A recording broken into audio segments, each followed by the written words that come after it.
All good.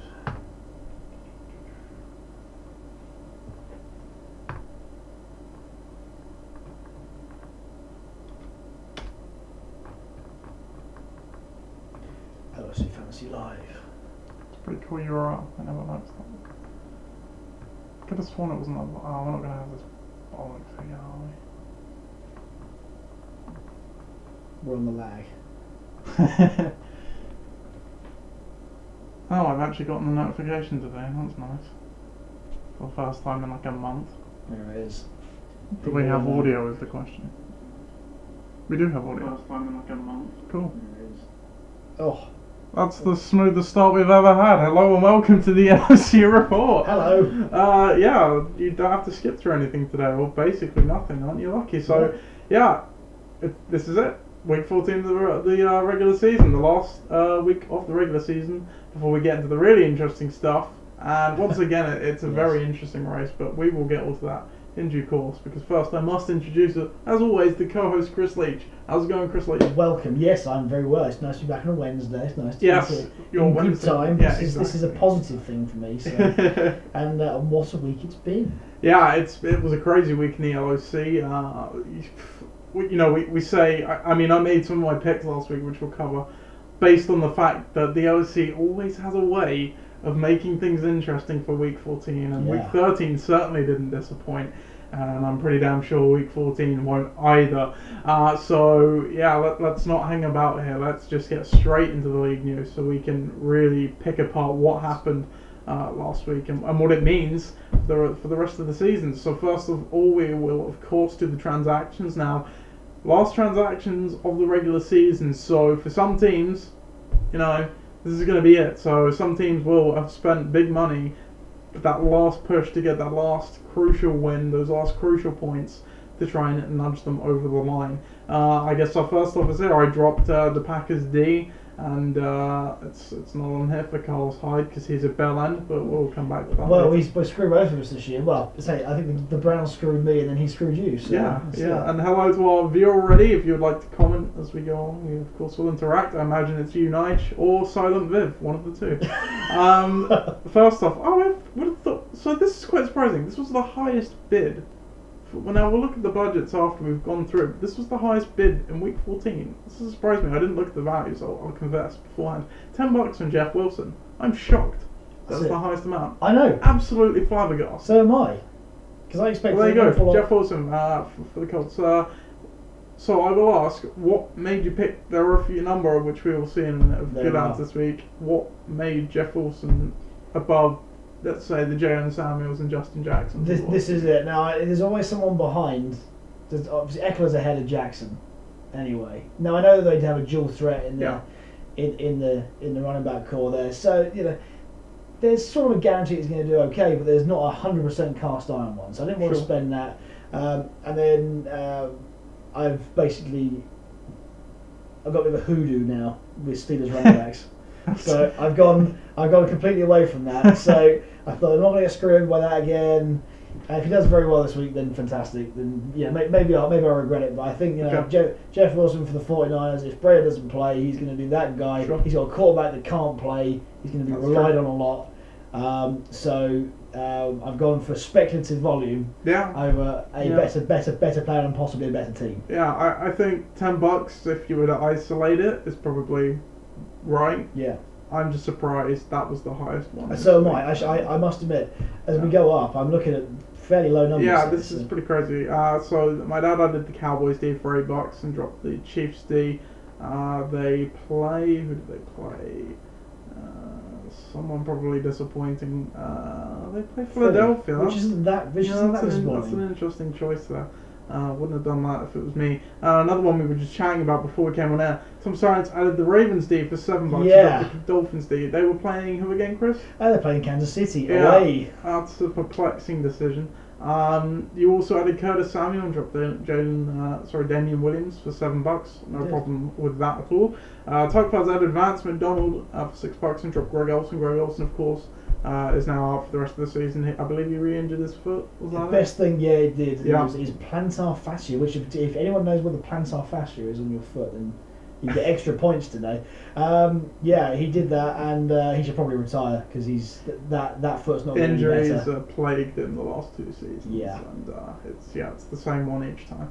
The top cuts out of the Giants. I see why they've done this. They're playing against who knows who's playing for quarterback for Washington this week. Well, yeah, I guess you can't fault that because it's either going to be Mark Sanchez or I believe Josh Johnson is the person they've signed. Wow. With new backup. Well, fairly underwhelming for both of them. So. Yeah. So that makes sense. And they dropped Christian Kirk, who is now on IR. But he got injured. It is quite hilarious how he's the Adrian Peterson owner though, and he's picked up the. I mean, he might not play Peterson this week. He might not. He got a touchdown for some reason. You never know. Yeah, you never know.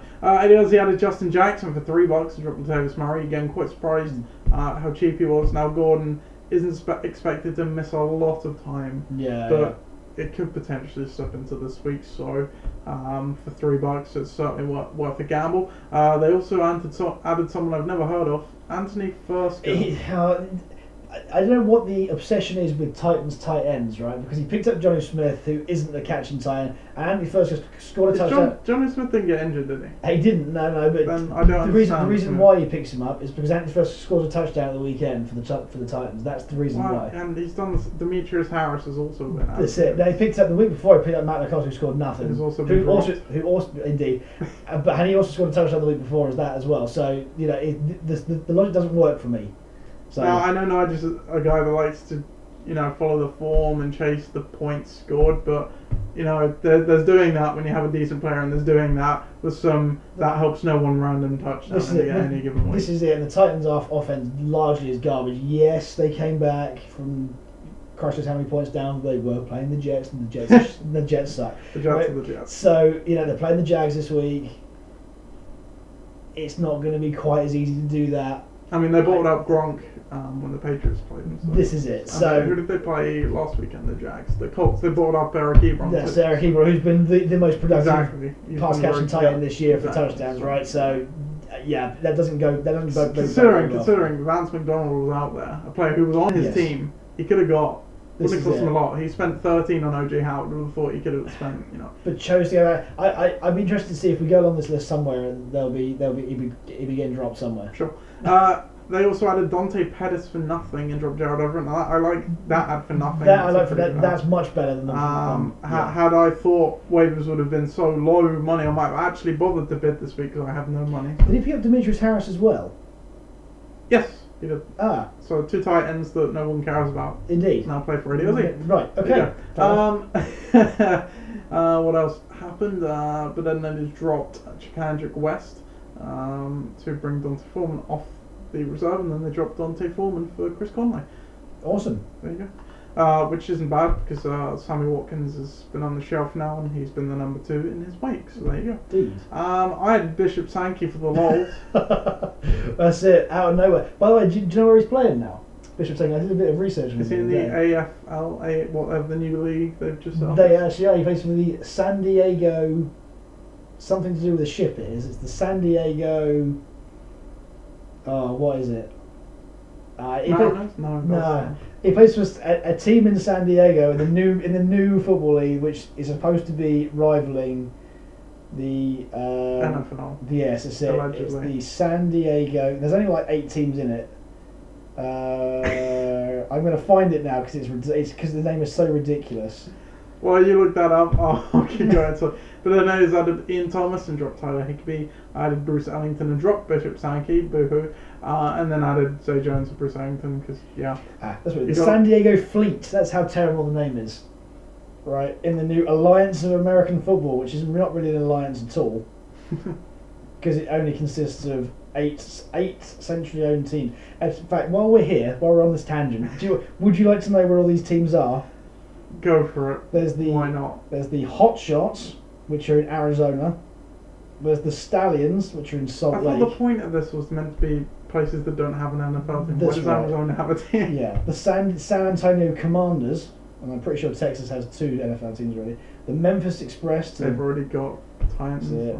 Atlanta Legends, who've got a perfectly good team as it is. The Iron, the Birmingham Iron, which is Alabama's fair enough. I get that. And then another Florida. And the Orlando Apollos, which they've got enough college and NFL teams in Florida to last you a lifetime. Okay. Is anyone interested in watching this? Because I'm really not. You know, the interesting thing is that the ticket prices are basically the same as the NFL. Yeah, that's it. Exactly. You know, why would you do it? You can watch it free live on some streaming thing. And you get to watch Christian Hackenberg. Oh, I believe he's been signed by a team. Or drafted. He's been drafted by a team. Oh, and Bishop Sankey plays for the San Diego Fleet. If you want to watch a substandard NFL AAFL, whatever it's called, LSC. The Alliance of American Football, don't do that. And the AAF. AAF Fantasy League. What's this? You can play that. So there is one. There is one, and you can, if you want to play it, right? We go. So with your 8 teams, right? So it'll be an interesting 12-team league with 8 teams. It is on the. I just read something as well. By the way, the XFL, if anyone's interested, is starting again. If anyone doesn't know what the XFL is, it's basically the NFL with no rules and played indoors. And it starts again in 2020. But there's a 10-week season starting on February the 9th, 2019, which is ironically the day after the Super Bowl. Week after. Yeah. Yes. The week. Yeah, I remember hearing about this. Which is a bit crap. So, and would you like to know where their championship game is? It's on April the 28th in Las Vegas. So isn't that the weekend of the draft? That's it, probably. There we go. Maximum exposure, everybody. There you go. Anyway, that was something slightly more interesting. Bush Flyers added Marquise Goodwin and dropped Sterling Shepard. Yes, that is more interesting. That is, believe it or not, yeah. And you also added Tyrell Williams and dropped John Brown. I did. There you go. That was the end of the week. What a thrill. Exactly. So now we will actually get to the really interesting thing about this show, Week 13. We did pick a marquee matchup for this week, so we will start with that. Was it the Tuck Cousins watch first? I believe it was, and it lived up to the billing. Because entering this game, what was going on here? Phil, if he gets a win, pretty much secures a playoff berth in everything but name. Meanwhile, Chris needed to win to stay alive. Chris did just that. You can see 122 to 111. Yes, he did. Phil drops another game, another opportunity to seal the wild card, and now it's gonna. You'll see in a minute, but it's looking dicey for Phil. Both these teams now 7-6, and Chris. Please, we're going to go draft style here. I've given you 90 seconds. 90 seconds. And we are going to add here to this clock today. We are indeed. Mark my words, because 90 seconds is draft clock time. I'm sure you can do it in the time it takes to make a pick in the draft. So here you go.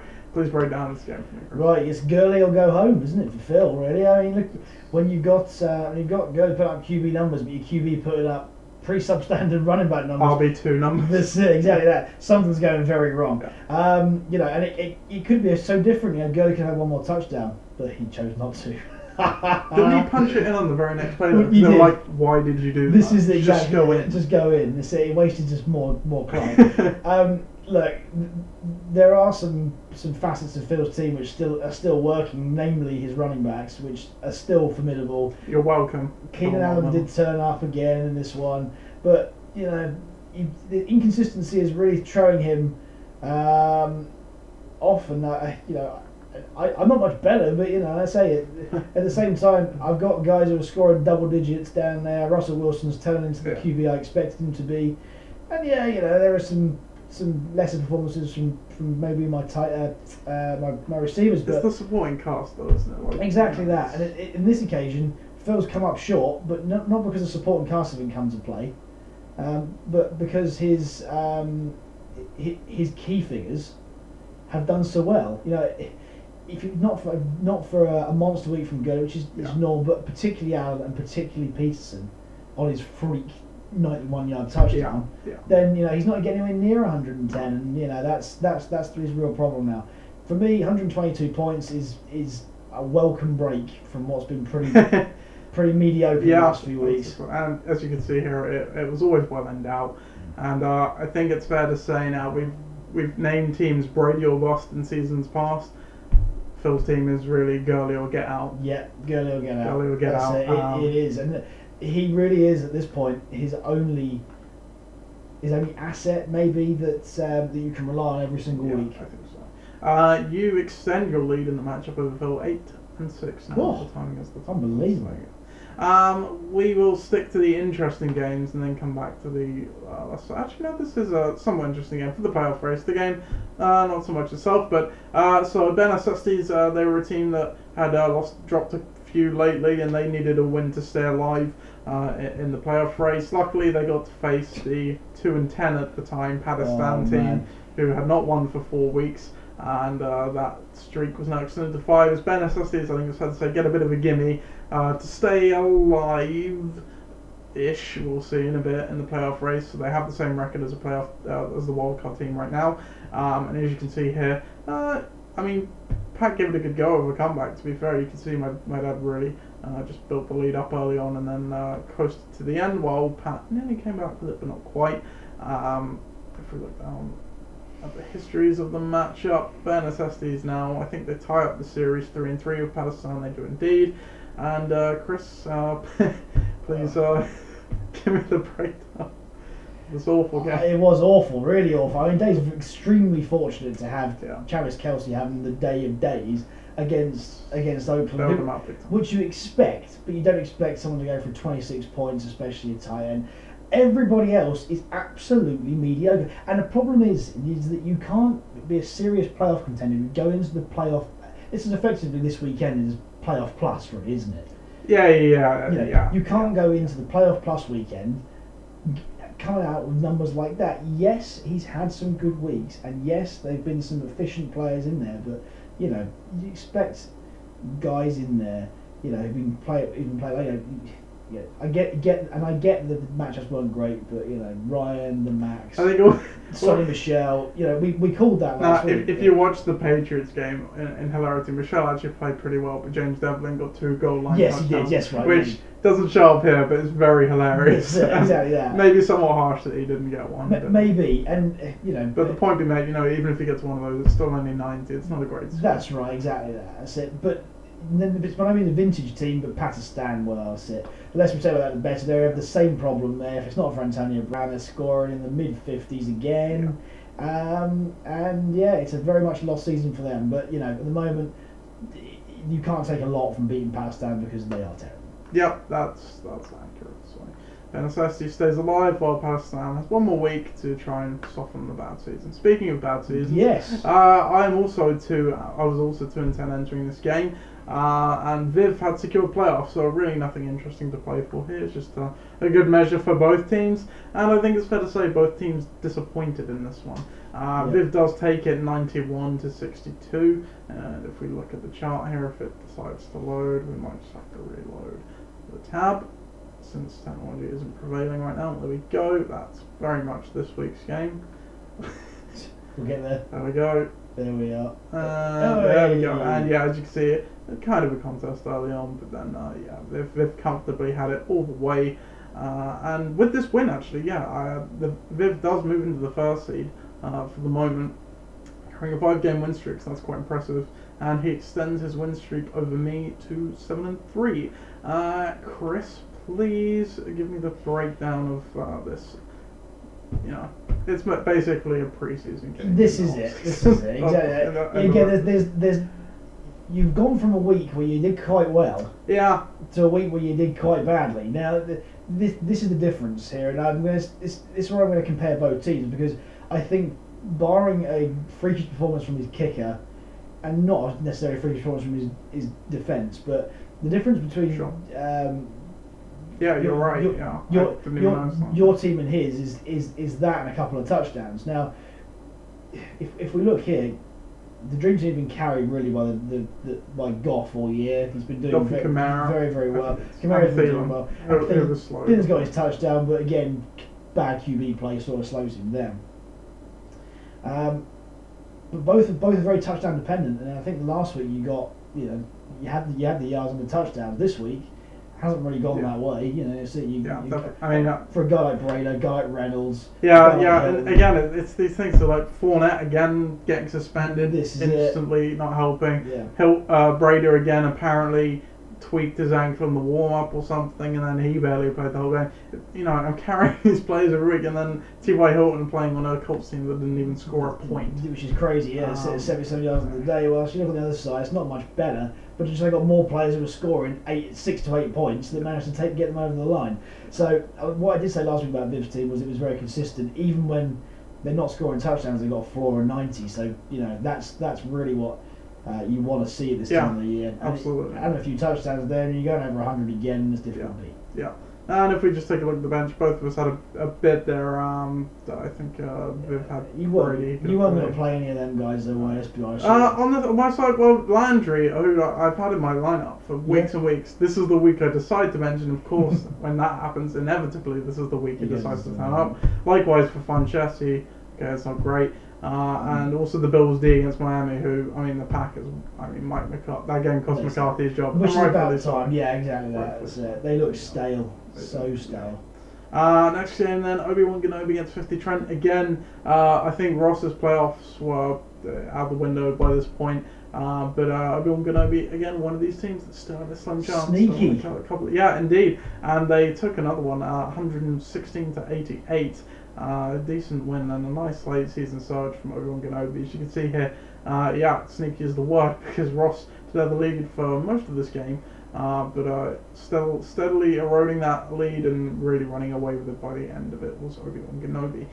If we take a look at the matchups, the Brady Bunch, as they used to be called, they are now 2-2 with each other all the time, so there you go.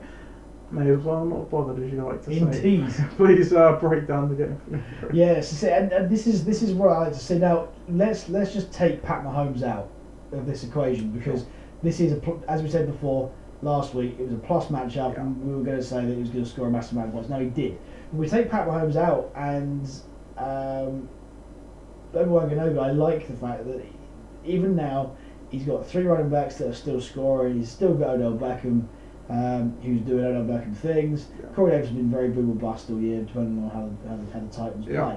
But on the other side, it's not much different. I mean, you got... No, we like to criticise Ross for really having, a few key players being Luck, Elliott and Evans, and then the supporting cast is atrocious with the exception of Ebron. Yeah. But actually, the supporting cast hasn't actually been that bad. No, that's it, exactly. Hilariously. He's still got... Special teams has helped a lot. Exactly. As well.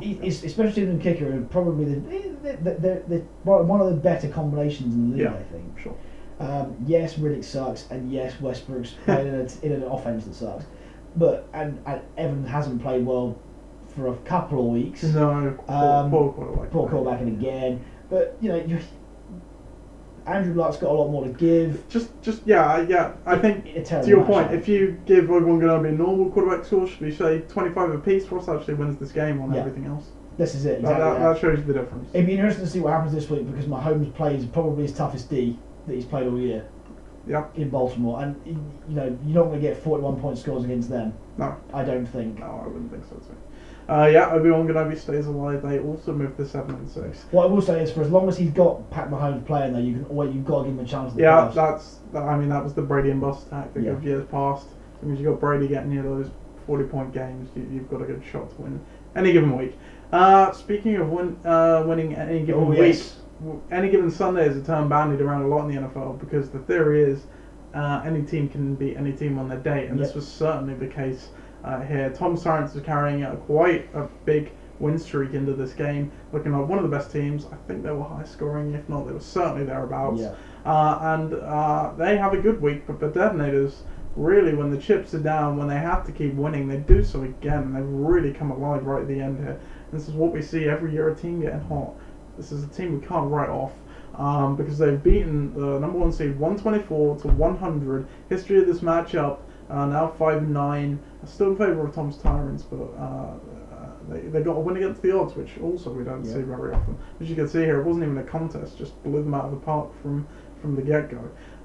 Chris, please let me know how this shocking upset happened. Well, that's it. And you can see why, sort of. I mean, it's been coming for a couple of weeks, and we're saying this about Tom's Tyrants, that yes, you've got to be a very, very good team to can keep consistent across the course of the game. Now, 100 points is still a great score, don't get me wrong.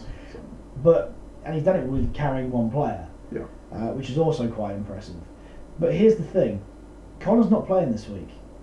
Chubb's not. Chubb's been the guy who's been holding this together. Golladay's been a good pickup, but hasn't got his touchdown this week. I was just thinking, mate, since they traded Golden Tate, that offense has been awful. This is it. Burton's been very underwhelming, certainly recently.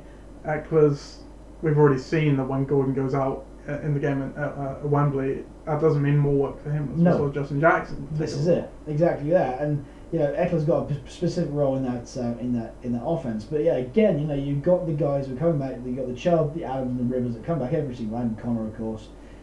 We come back every single week to hold it together. On the other side, Ollie's team, I've been thinking about this recently, and it's been hotting up so well. But again, for this very similar reasons, you've got a consistently good fantasy QB. I'm not going to say that he's like a lot bigger in real life, but fantasy QB is fantastic. Yeah. McCaffrey's been great. Barkley's been great. It's even more scary that particularly Barkley's numbers without a touchdown. And Philip Lindsay, who I think is up there for the pick of the year so far, because he came out of free agency and he's been absolutely stunning for Ollie all year.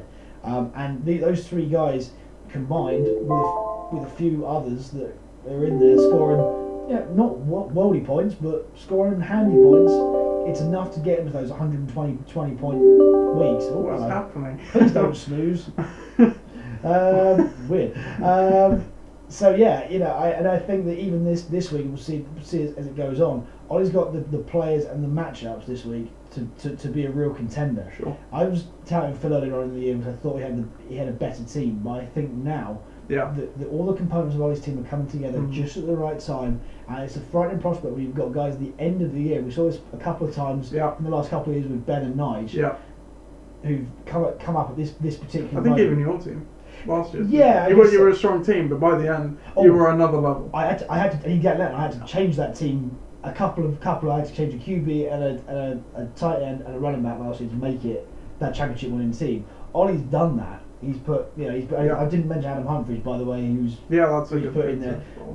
Bold with the benches there. He dropped Jeffrey, Cohen's there, Jack's there. I do like the 1 week where we finally listened to it.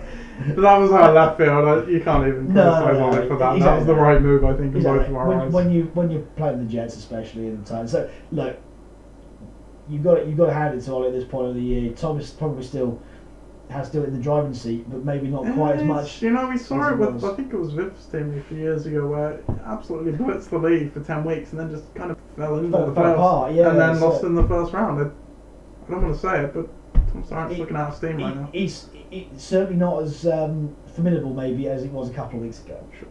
And then our final game of last week, another crucial one, which was disappointing in the end. ADRZ, who again have been one of these really good teams throughout this season, took on Ixan, who have been a very underwhelming team, and got lots of gypsy wins, and they get another gypsy win to stay alive somehow in the playoff race, 82-65.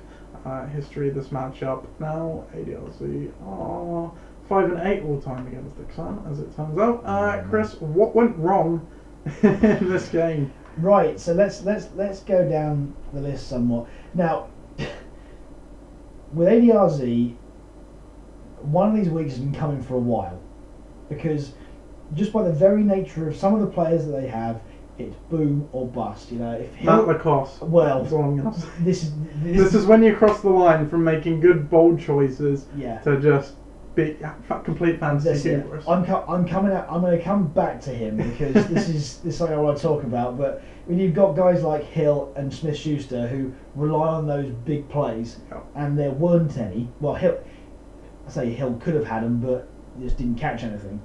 A guy like Frank Gore who. He's there or thereabouts in that offense, but Kenyon Drake's still the more exciting prospect. It's just so many, he's playing the Vikings against New England as well. There is that. That's it, exactly that. Lockett against San Francisco is probably the one that you look at. I don't mind. Lockett's. That's it. Good. And I said to you last week, that's it. With those guys who played the Chiefs, it doesn't matter. Well, had Hill caught one of his 75-yard touchdowns, this is a completely different game. On the other side. Honestly, Ben must have some black magic going on this year because the amount of wins that he's getting from guys who are scoring less than 80 points is crazy. Yeah. That is not a good team, and I'd say probably didn't deserve to win. Yes, the points are there. Yes, White and Crowell have turned up. Yes, Aaron Rodgers scored 17 points out of somewhere. What is it with this game? But Another perplexing D choice. This is it, another one, yeah, exactly. And it just doesn't deserve it. Yeah, Justin, when you got your kicker scoring 14 points, man. I mean, you know, that's it. You take that away. You got him with, you know, you even take half of that away. Yeah. But look, the game is what it is. Ben is still there. Nige also, I mean, he's pretty certain, but it's not 100%. It doesn't look great. I mean, you know, what we've said about ideas is shocking running backs. That doesn't change, especially now that Hunt's out of the picture. Well, because Ware is a replacement level talent. Yeah. Newton is struggling. They pulled him Yes. out at the end of that game because they had to throw a Hail Mary and he could throw it 40 yards. Yes, I saw that. Hilariously.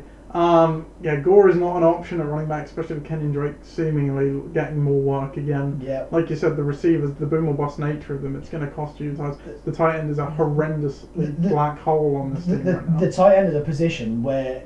And you can't be playing the Vikings against good teams. Yes, no, indeed. And this is the thing now, is that, you know, who's he got on the bench at tight end, by the way, in this game? Has he got anybody? Gerald Everett. Wow. Who did nothing. Did nothing, right? So this is the problem, is that you're not a complete team without every player being able to contribute. Yeah. And I think if you're just throwing darts at tight ends, you know, you can't. You know, you can run a match up at tight end. These are guys that shouldn't be added. Fundamentally shouldn't be added. When just because you're a tight end, you score a touchdown the week previous, doesn't mean you're going to do it again the next week, as proven there. Exactly. So there you go. That's fantasy 101, guys. That's what it is. No power rankings yet, and no new article from Ben, but I'm sure that will come out in due course. Hello to our 2 new viewers, whoever you might be. We now have 3. We'll go to the milestones quickly, and then we'll do our final deep dive of the regular season. But the milestones, we have some round numbers in here somewhere for you this week. I believe I saw them earlier. Let's try and pick them out again. Oh look, Ben is perfectly parity now. I love that. Yeah, do you know what I'm going to say? May as well not bother. May as well not bother. Indeed. Ollie notches his 70th regular season win. Congratulations to you. I see we've got some comments there. I'll come back to those. I'll just finish this. Chris, you're doing well as always. Let's see, Nige. No, he did not win, so he didn't get that this week. Viv did win, so he gets his 60th career win. Congrats, Viv. It's a good achievement. What else we got? Pat notches his 30th regular season loss. Make that what you want. Well done, Pat. Still got quite a way to go to beat us as the 2 losingest coaches in the league, but you know. Yeah, well, this is where you got to look at win percentage. Yeah. Just this little comment. You're well on your way there, Pat. Who is the worst? I believe the worst of the active coaches right now was Ross at 411, with Pat at 439, and then I'm 466. Then me. But the one thing that we can say, Nath, we've both won the title. This is it. Who cares about win percentage when you got a Corona ball? Exactly. How about that, Phil? Oh. Let's have a look. What's Phil's win percentage, by the way? Pretty good. I bet it's quite high. Oh no, wrong tab. Excuse me.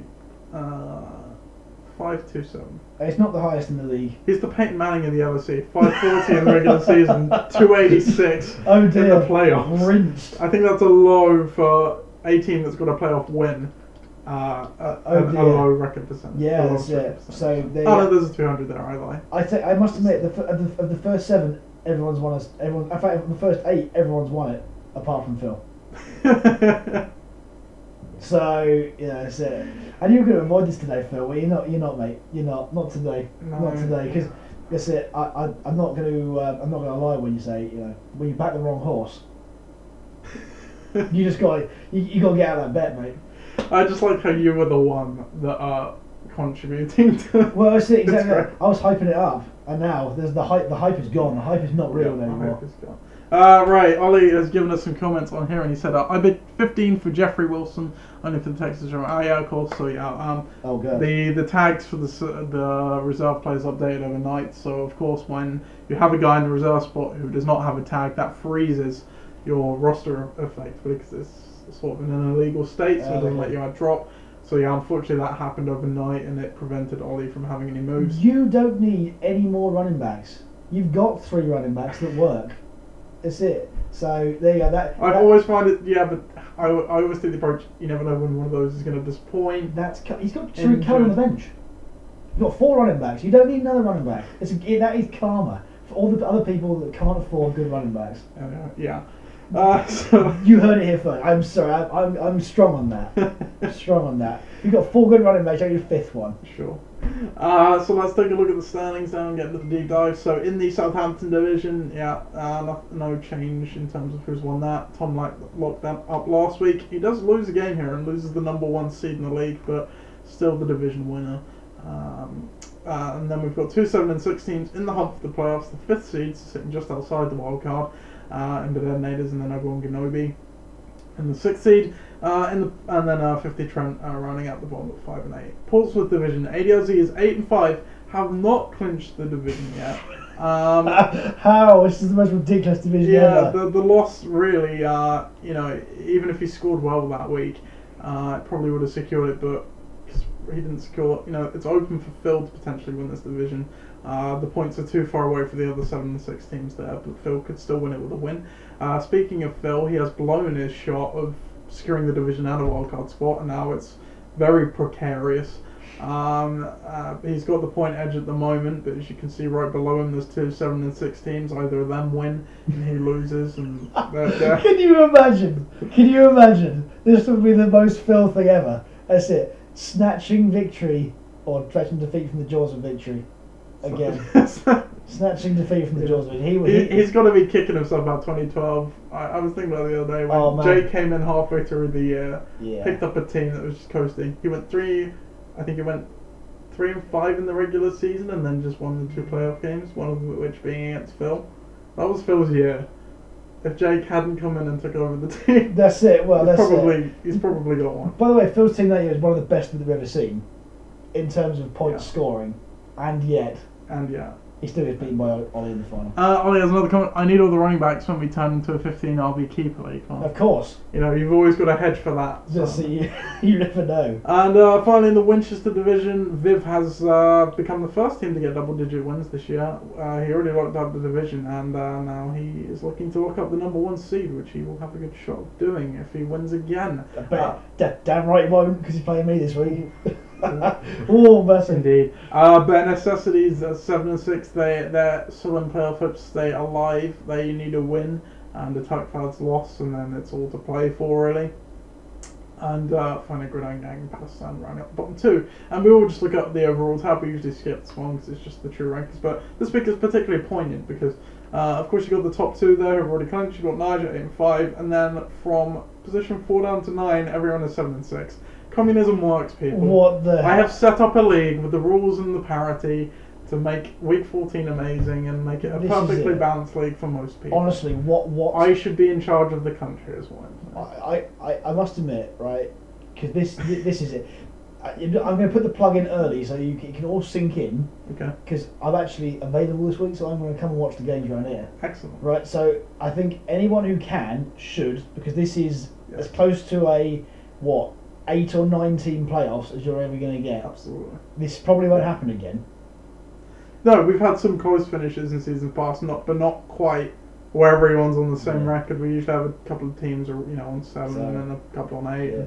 But this is next level. You're all more than welcome to come to here or absolutely, mine or wherever. Yeah, please come and watch. I don't really mind where everyone watches, as long as everyone watches it together. That's the key thing for me. That's the key thing. So if you're around, please come join us. And it is my birthday next day, so if you want to come say hi as well. Please do. I'm going to. Cool.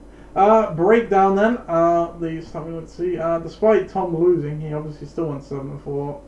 He's not the juggernaut we've seen, but he's still winning most games in a week. ADRZ, however, different story last week.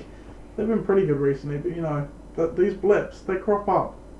They do, and they happen big time as well. Yeah, indeed.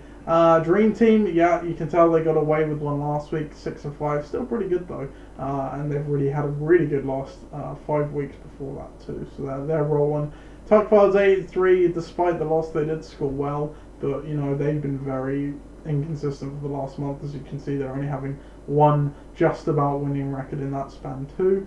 But Detonators, as you say, a team getting hot. They've had a winning record 3 straight weeks, 2 11-0 weeks in a row as well, so they are really hitting the stride at the right time, as are Obi-Wan Kenobi, who are lifting themselves up this metric steadily as well. They've had 5 winning weeks in a row. So that's a real big turnaround for them. For sure. But Ben Necessities, we said about their struggles, and they're still bumbling along. Lucky to get that win last week as they went 4-7 in the breakdown. But they do still have a chance. 50 Trent, again, we say the supporting cast isn't great, but it's getting it done, I suppose, behind the top guys. And then they're doing okay. I've just seen Ben's, by the way.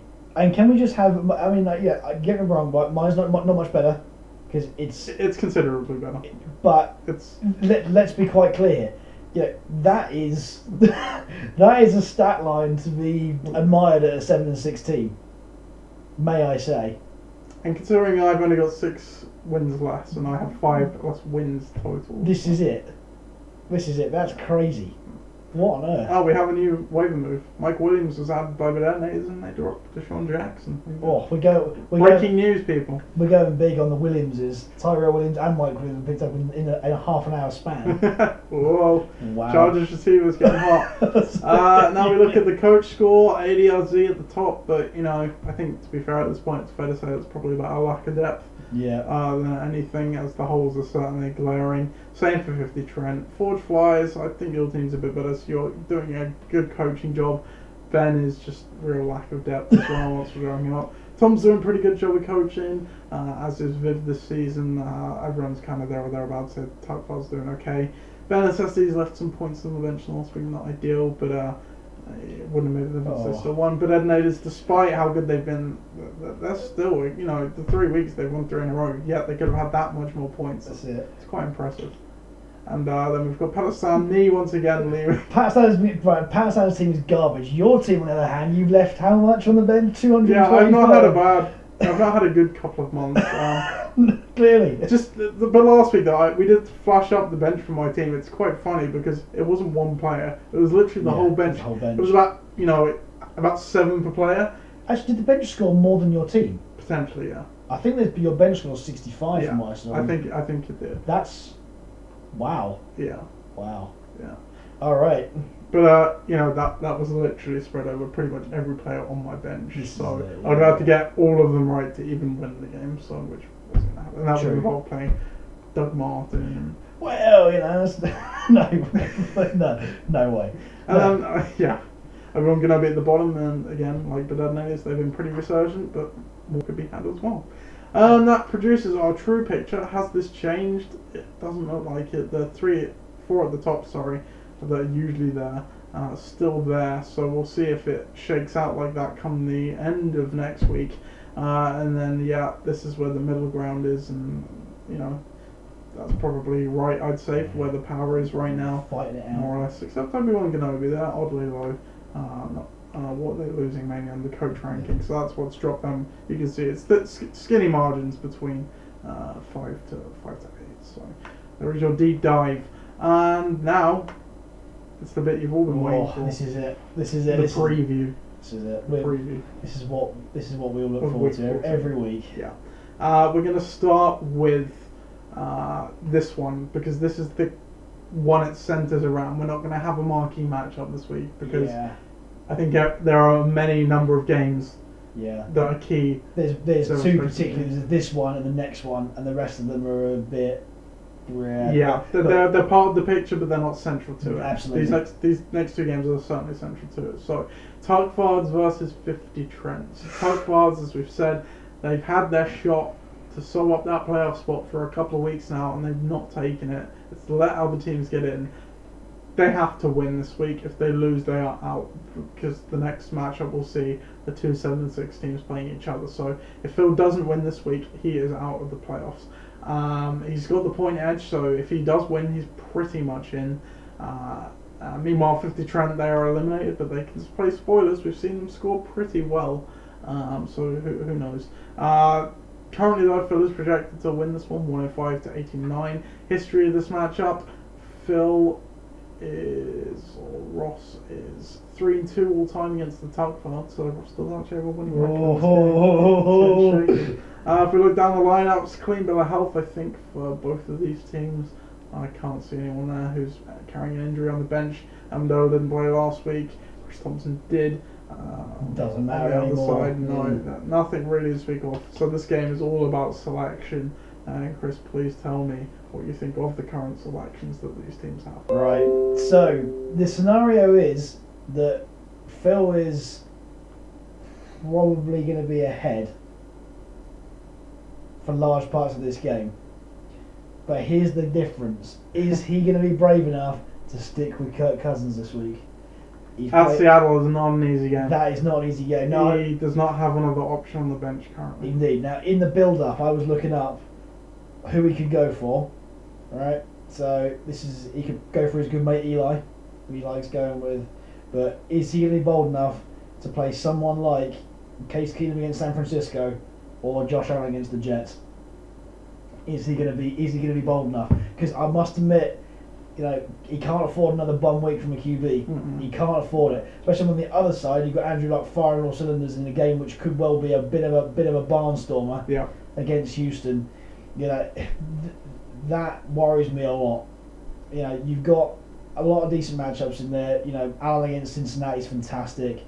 Thomas against Tampa's fantastic. McDonald against Oakland's fantastic. Peterson against the Giants is going to see a lot of the ball since they've really got a QB that's going to be very functional. Mm-hmm. Gurley's going to be on it as he normally does. Yeah, Chicago's not a great place to go, especially in the cold, especially for an LA team. And Miller against Indy. Miller's been pretty good for him recently, but I think that the QB can have a bigger impact on Phil going forward. Because I think in this game he's probably going to win based on the matchups that we see there, as opposed to the other side who really are relying on Luck doing well, Elliott playing, Ebron, and his DST and Kicker. And I'm not sure the Texans are going to be really that effective this week against Indy. We'll see. But we'll see. They've been. I mean, let's be honest. They've been good. They've been good, and the Jags held them out last week. So I think the Tug Fans are probably going to win based on the fact that they've got better players and better matchups, but it is not a given based on who they've got at quarterback right now, who you can't rely on for 20 points plus. Yeah. Mm-hmm. I'm going with 50 Trump. Oh, that's bold. So bold. We see sometimes in the LSC it goes beyond the matchups and it points to the coach. I've pointed to Phil a couple of times this season as being the problem. Yeah. The conservativeness with the quarterback, we've harped on about it, feels like, for months now. Yep. We know they're a girly or bust team. Lamar Miller has helped soften that, but the Colts are a pretty good team against the run as well. There is not a lot else there to like. Thomas should do well, but other than that, who knows down? Everyone else on that team is an enigma. What I'm concerned about as well is that yes, the Giants are playing the Redskins, right, which is a good matchup on paper, but when you're the Adrian Peterson owner and you're playing the Giants against the who aren't very good against the run either, by the way, against Adrian Peterson, who's going to see a lot of the ball. He's going to be the guy, for want of a better term, to be taking the pressure off of the QB, because there's going to be plenty of that. And it doesn't take a lot for a couple of running touchdowns to be able to just ruin that DST score, which otherwise would be good. So look, I have my reservations. I think Phil's got enough, but don't get me wrong, 50 Trent have been sneaky good. Sneaky good, yeah. And he's been in a few games where he really shouldn't have been because of some key players in that team. So yeah, we will see. Yes. Let's go to this one next. So this is the key pivotal game if Tuck Fods do indeed lose, because both of these teams are 7-6. So if Phil loses and either of these win, they're going to be in a good position depending what goes on everywhere else.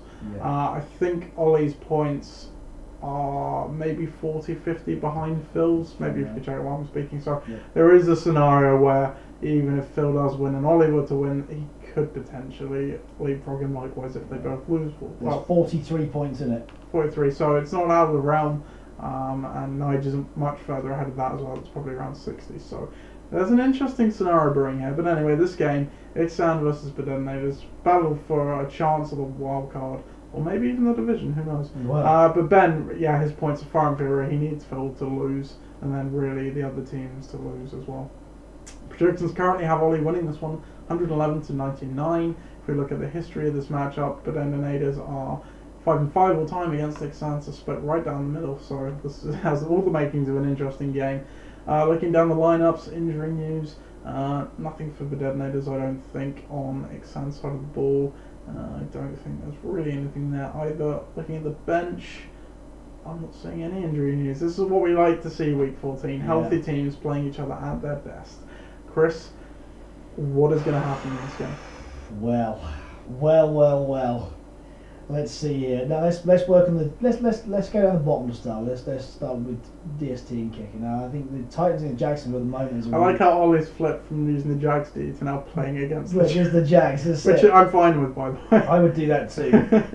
And Crosby against Atlanta is going to see some action, but only because Rodgers is going to see some action as well. This has, again, especially in a dome, all the makings of a shootout between Rodgers and Matt Ryan.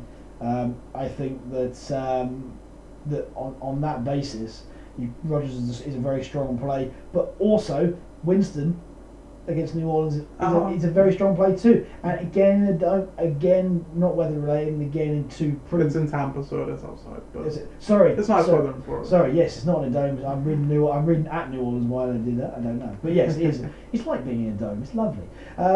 So yes, Winston's has a strong play too, especially at home. Going back to the bottom of the board, Steelers D against Oakland is a good play. Justin Tucker's been a good play again in against Kansas City, who, they've been pretty leaky, and if they can get it together in Baltimore, which they don't seem to be offensively right now, but if they can get it together, Tucker should be having a good day. Otherwise, we're looking down here, and I hate to say it, I think Ben's probably got the better receivers there. But I do think that Ollie has the better backs, so, yeah. And I think the better backs will bridge the gap. So there's only so much that Jones and Hopkins can do. Woods has been great all year, but again, Chicago's a tough place to go. Patriots struggle in Miami, which makes me a bit. This is it. Tepid on White too. Exactly. And Corellian, so.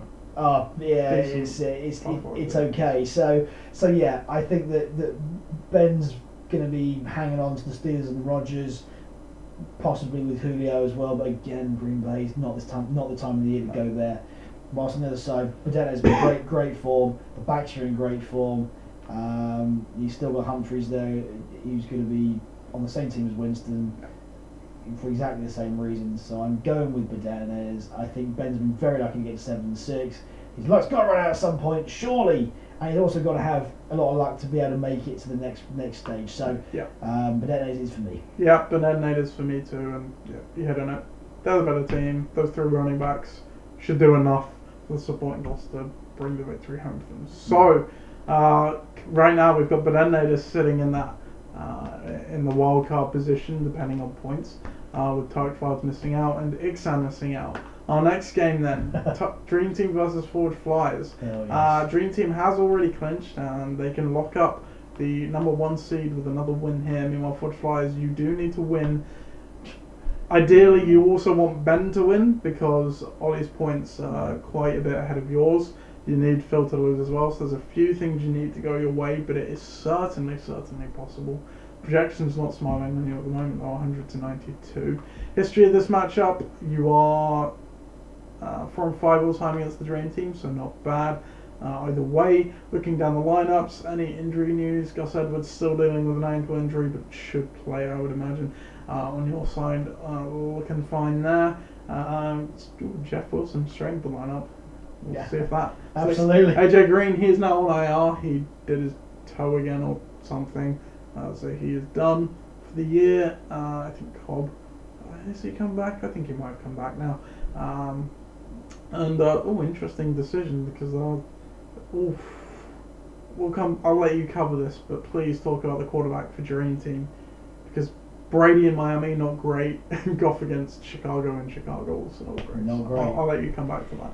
On your side of the ball, injury wise, nothing on the bench either. So Chris, please preview your game for us. Well, this is it, and I have to say that the quarterback wise, I think for both teams is going to be pretty tough this week because I'm not scared of Minnesota. We just saw what Brady did to them. They're not a good team on the road. And Wilson at home is it? But on paper, Minnesota's D should be good.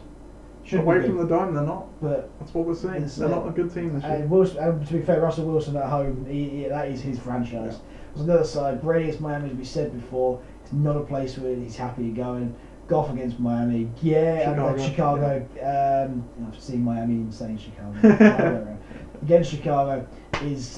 Came off just a bad week against Detroit as well. Absolutely right. They don't like playing in the North this time of the year, so that's quite clear. Other than that, I've always said in this pod that when you see a lot of road games, you should be worried because it's not in an environment where you're going to flourish. And I think you've got Kamara may be different because he's that sort of star player, but you've got at Dallas, tough place to go. At Miami, tough place to go. At Seattle, tough place to go.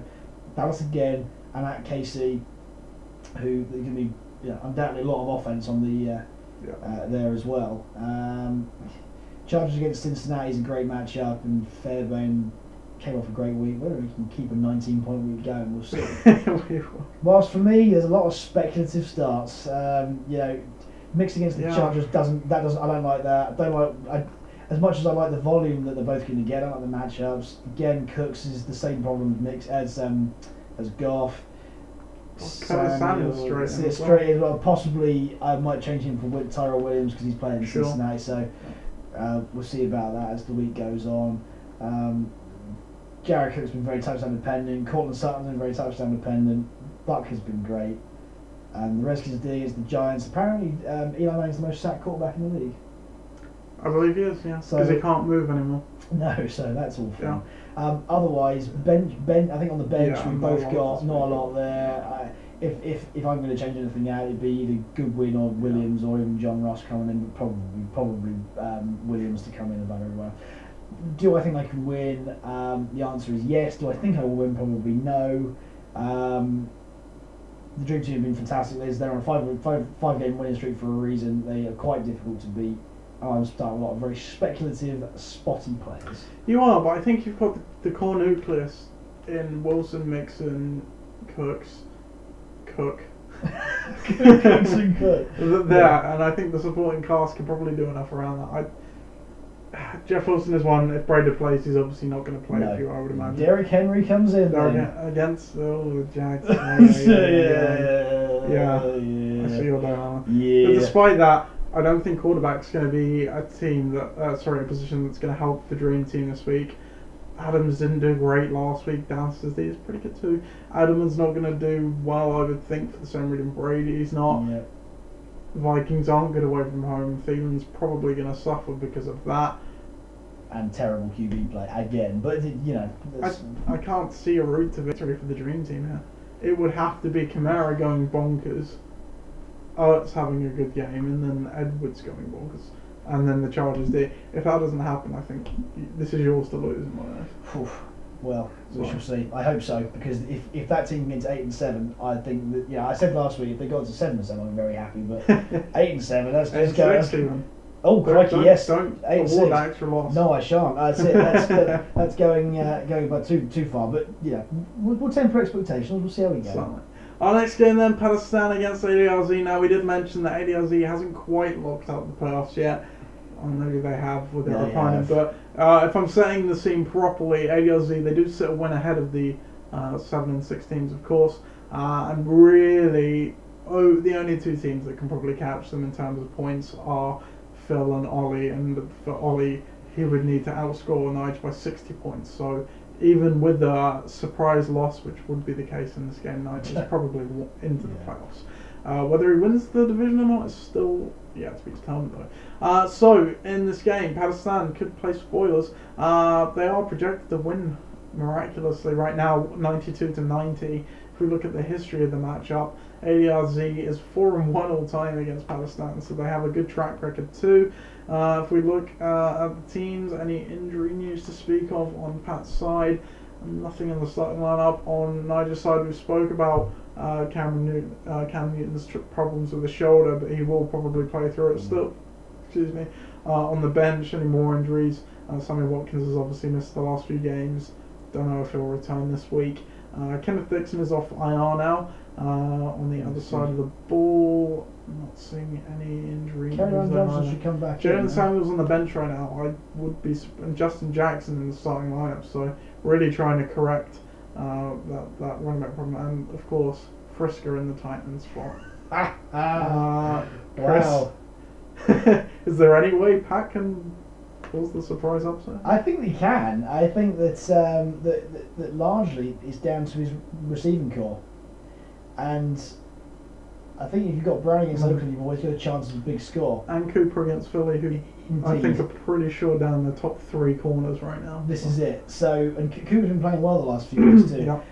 You know, Gronk in Miami, you never know what's called Gronk's going to turn up right now. You know, whether it's going to be the firing or sort of the scary Gronk or the one that's just blocking everything. Other than that, you know, if there's one game Lamar Jackson's going to do well, it's probably this one because he's going to see a lot of it. A lot of the ball. The Jets suck against the run. Coleman could even do well, but the Green Bay defense just got torn up by Arizona. It's entirely possible. And if you bring, I think Kerryon Johnson's fit again this week now. So yeah, if he's back, he'll probably come in for Dion Lewis. I think I would do that. Maybe if they get a new D too. And that gives you a much better chance of winning. In the same token, you've got Cam Newton, who's not been firing all cylinders, as we've been saying before. And they're on a multiple game losing streak. This is it. Spencer Ware against Baltimore, a tough D. Jackson's speculative. Hill against Baltimore for the same reason. Toughest D they've faced this year. Smith-Schuster against Oakland. Oakland do have the leakiest secondary in the NFL. Yeah. So if there's one game that he's going to flourish in, it could be this one. As we said before, Lockett's been the main beneficiary of Wilson's good play this year. But at the same time, I think the Vikings are going to get pumped. Yeah. And can't go with them. Kicker's been pretty good, and the tight end's going to be a non-factor. So there are plenty of times I can see here that ADRZ could be losing this. You know, they don't give me the confidence that they did once upon a time, especially in the matchup that KC have got this week, which they do hang on to as a point scorer. If we look at the benches for both, I think the only real benefit to bringing Kerryon Johnson back in, Samuels has to come back in. Surely Samuels has got to start over Jackson. I think, I imagine. So I think the injury on Connor is only a contusion or a bruise. Okay. So we'll see if he comes back straight away or not. I would start Pettis as well because although they just lost Chris Harris, didn't they? Yeah. Yeah. And Goodwin Goodwin's coming back from whatever personal issues he's had. And Garcon has been a pretty non-factor all year for injury. So, and Pet's been the guy to take that on the last couple of weeks. So, but unfortunately, you can't drop one of your star players. So, look, ARZ has to win this game surely, but I can see Pakistan winning it. I can too. I can see a world where that happens, but I don't want to predict that because I think that would be fairly bold of me. I'm going to be bold. Pakistan win. Oh, huge! We just saw already as the Abs, put up a score we never would have said imaginable before last week. I agree. He's playing Frisco at tight end. If you're putting Frisco at tight end, you know your roster's in dire straits. Yes, he's got some boosts from Justin Jackson and Jalen Samuels if they come in. Who else could he pick up at tight end? Kyle Rudolph. Why has he not done that? That's a good question. Nigel, you're watching, I presume you are. Please change everything about your team, including the defense. You've got even guys in there. I mean, you've got guys like Antonio Gates against Cincinnati. To be fair, it's worth a punt because they're terrible. You've got a guy like Charles Clay who is always there. He would have caught a game-winning touchdown last week. They haven't got that many people. They haven't got that many receivers anymore. Guys like that. They just cut half of them. Literally, just cut half of them. Yeah, that's it. I think there's a lot of guys. I mean, Jesse James. Even Jesse James in Oakland, maybe he's probably a flyer for a touchdown there. So there's options. Better than that, the backup tight end for Tennessee. True. Mark Andrews is still on there. See, even that he's playing KC this week. New Orleans time. Yeah, that's it. There's plenty more than this guy, and if this guy goes for like 20 points this week, well, you're more than welcome to blame us because he's not. I'm not even going to apologise. There's no world we should. Have you got Fantasy Pros? Well, I'm setting up this next game. Please tell me what Frisco is ranked currently. Oh, I do. Fantasy Pros. On Fantasy Pros. Let me find that out. This next game, though, Gridiron Gang take on Obi-Wan Kenobi. Gridiron Gang season is over, but they can screw it up one last time, like Pat can potentially, for Obi-Wan Kenobi, who they're in a position to make the World Cup, but much like Chris, he needs the Detonators to lose, Tuck Plus to lose, and then to outscore Ben in order for a chance. So the projections currently do have this one 102 to 88 in Obi-Wan Kenobi's favour. If we look at the history of this matchup, Gridiron Gang Where are they? Cash for Gold 3-0 against Cash for Gold, or Obi-Wan Kenobi as they're now called. So this would be the first win if Obi-Wan Kenobi can do it. Looking at the lineups, injury-wise, Gridiron Gang gets Fournette back from suspension. No other injury news to speak of on the bench. Nothing there either on Obi-Wan Kenobi's side of the ball. They're clean battle health too, I think, and the bench is as well. So both these teams are full strength. Chris, do you have the ranking of Frisco before I let you analyse this game? He is... I don't even know if that's his name. I'm guessing that's his name. I think it's Furska. Furska, let's go with that. I think it's Furska. You're scrolling quite a lot there. Eric Swoop is ahead of him. Eric Swope. That's it. Legend. Wow. You know, I've got the tab here, so Anthony Furska, there we go, I've got it. He is some way down. Again... Do you know, have you got the number? Tight end 54 of this season. Let's look at the week. Of this week. Of this week. I don't actually know. Here we go. It's right here we have. That's my control file. Doesn't tell me. In a 54 is the week. Is the week. Nige, you are currently playing the 54th ranked by expert consensus rankings tight end for the week. Jeez. He's also got the 50th or something like that, wherever Demetrius Harris is. And just looking down, even Matt Lacoste, Carl Rudolph is ranked 12th and on the free agency. So you've got to do it. CJ Zamoa, 14th. Ricky Seals-Jones there, Nick Vanett, not great. Johnny Smith is actually higher, but he's been taken. Why is Jalen Samuels here? Is Jalen Samuels a tight? What? Jalen Samuels, what the hell? Anyway, right, screw this. Anyway, please preview this game. Who cares? This is different from what we want. I'm going to go for a very bold claim this week, and I think that Roethlisberger is going to outscore Pat Mahomes. I think that's entirely possible. I think that's going to happen. I think that that is going to lead your team to do better than last week. It wasn't particularly challenging.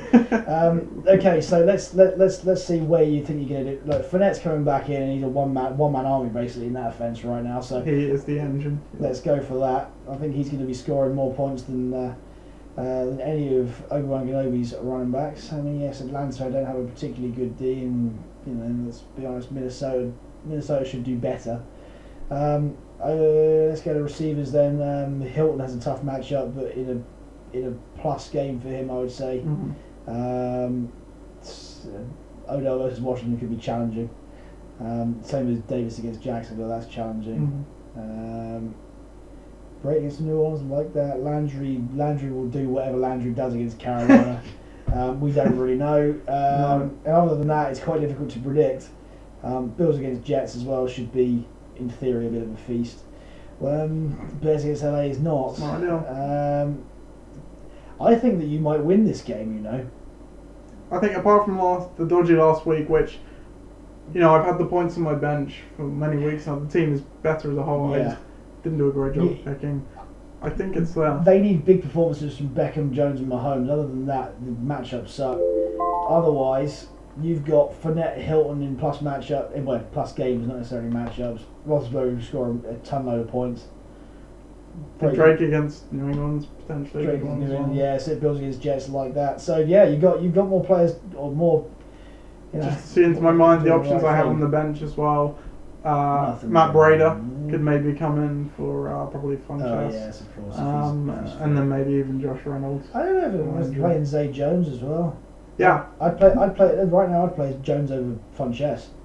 But yeah, well, I'm thinking Funchess plays well when Olsen's not there. Of course, yeah. For these, so that's why he's right in there right now. Okay. But yeah, I agree. I think I could pull off the upset here, and yeah. Obi-Wan Kenobi's been the team in form. It's tough to. I think you're right. Yeah. I don't ever like seeing a receiver on a Thursday night game as well. Yeah, you never do, especially one as volatile as Cordelis. Indeed. Yeah, but I'm going to win. Your season's over. Obi-Wan Kenobi is what we're saying. Done. And then our last game of the week. I think every single game this week has a playoff ramification. Yeah. Which is quite poetic. Because Tom Torrance, they don't care. They can try and get the number 1 seed back, but they're not really fussed either way. They have secure playoffs. But Bare Necessities still have a chance. They need to win. They need Tuck Farts and Detonators to lose, realistically. And then it's all about the points after that with the other teams. They are currently projected to win 102 to 94, but Tom does not have the D in at the moment, so that's probably going to be close. History of this matchup: Bare Necessities are 5-4 all time against Tom's Tyrants, so pretty close. Looking down the lineups, injury-wise, Tom's Tyrants are looking okay on the starting lineup at least. We'll talk about the bench in a minute. Bare Necessities, they are also okay, I believe, on the bench.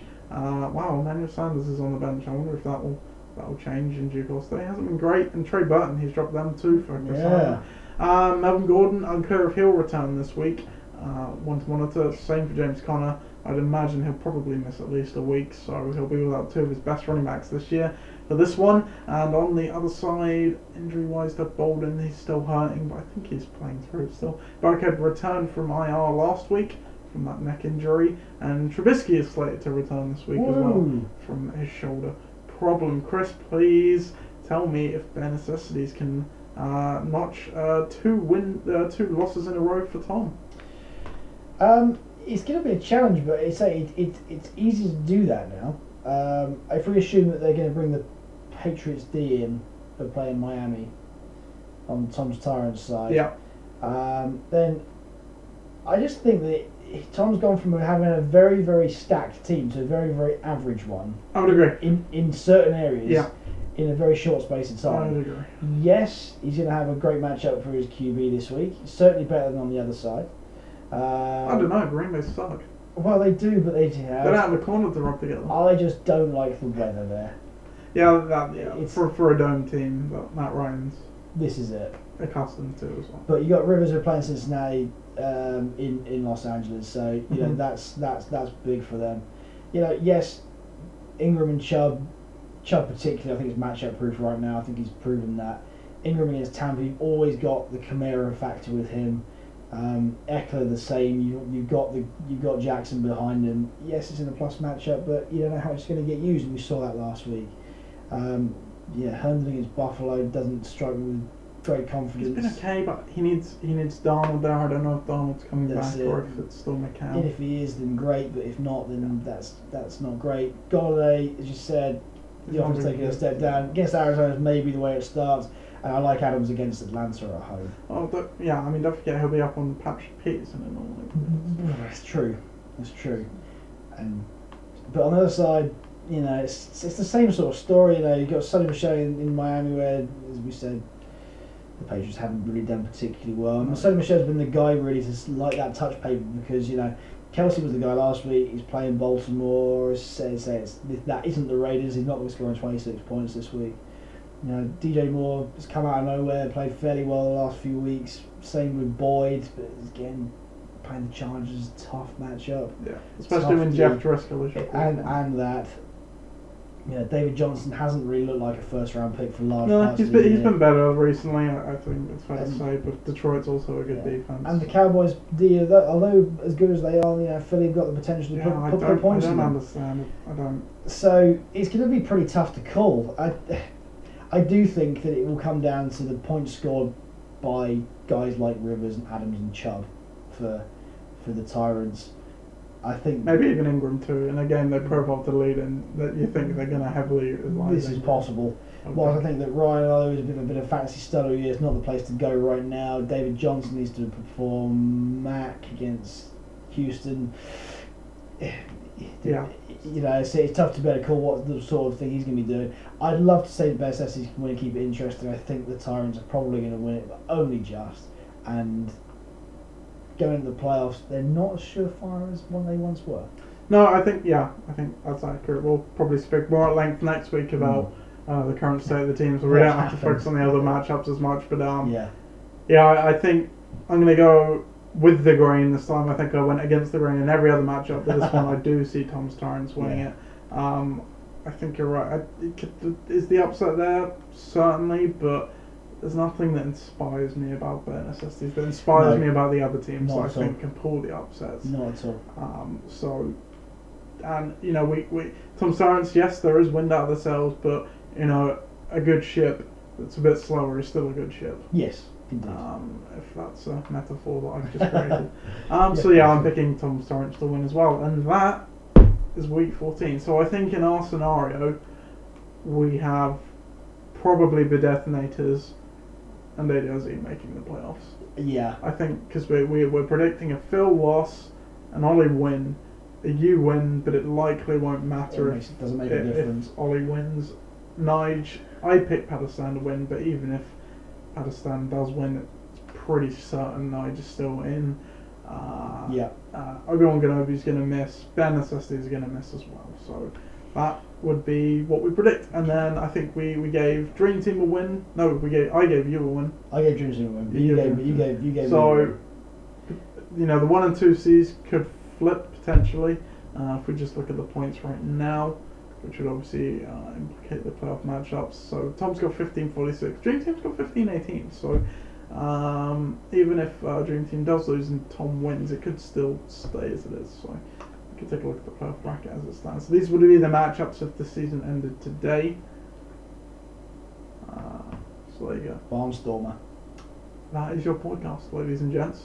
I don't know. There might be some ladies watching. Yeah. But yeah, as Chris said earlier, if you please do come watch the games with us, as we all like to watch Week 14 unfold together, because it is.